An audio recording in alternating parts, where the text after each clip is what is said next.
দীর্ঘ 4 বছর ধরে লক্ষ্মীর ভান্ডারের টাকা অন্যের অ্যাকাউন্টে ঢুকছে এমনই অভিযোগ চন্দ্রকোনা 1 ব্লকের মনোহরপুর গ্রামের বেড়াবেড়িয়া গ্রামের এক মহিলা সাবানা খাতুন। তিনি অভিযোগ করছেন যে 2021-এ তিনি দুয়ারে সরকার ক্যাম্পে যে নাম নথিভুক্ত করেছিলেন, আবেদন করেছিলেন লক্ষ্মী ভান্ডারের জন্য, কিন্তু দীর্ঘ 4 বছর হয়ে যাওয়ার পরও কিন্তু সেই টাকা তার অ্যাকাউন্টে ঢুকছে না। এই কারণেই মাসখানেক আগে চন্দ্রকোনা 1 ব্লকে বিডিও অফিসে খোঁজ নিতে গেছিলেন এবং তখন তিনি জানতে পারেন যে ওই অ্যাকাউন্টের টাকা অন্য একজনের অ্যাকাউন্টে, অন্য এক মহিলার অ্যাকাউন্টে ঢুকছে। তিনিও চন্দ্রকোনা 1 ব্লকের বাসিন্দা।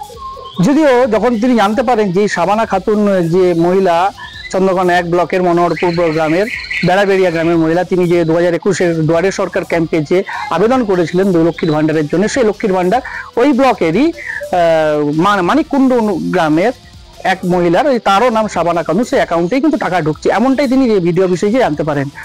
এবং তার স্বামী সঙ্গে সঙ্গে সেই বিডিও অফিসে যে লিখিত আবেদন জানান সমস্যার সমাধানের জন্য। তা সত্ত্বেও কোনো সমাধান হয়নি।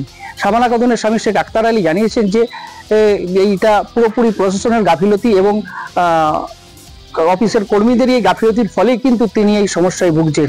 যদিও এই বিষয়ে চন্দ্রকোনা 1 ব্লকের বিডিও কৃষ্ণেন্দু বিশ্বাস কোনো প্রতিক্রিয়া না দিলেও কিন্তু চন্দ্রকোনা 1 ব্লকের যে পঞ্চায়েত সমিতির সভাপতি রয়েছেন শম্পা মণ্ডল, তিনি জানিয়েছেন যে তার কাছে এই অভিযোগ এখনো পর্যন্ত আসেনি। অভিযোগ আসলেই কিন্তু তিনি দ্রুত সমস্যার সমাধানের জন্য আশ্বাস দিয়েছেন, এমনটাই তিনি জানিয়েছেন। কবে এই সমস্যার সমাধান হবে সেটাই এখন বড় প্রশ্ন। পশ্চিম মেদিনীপুর থেকে সুদীপ নন্দী, নিউজ টাইম।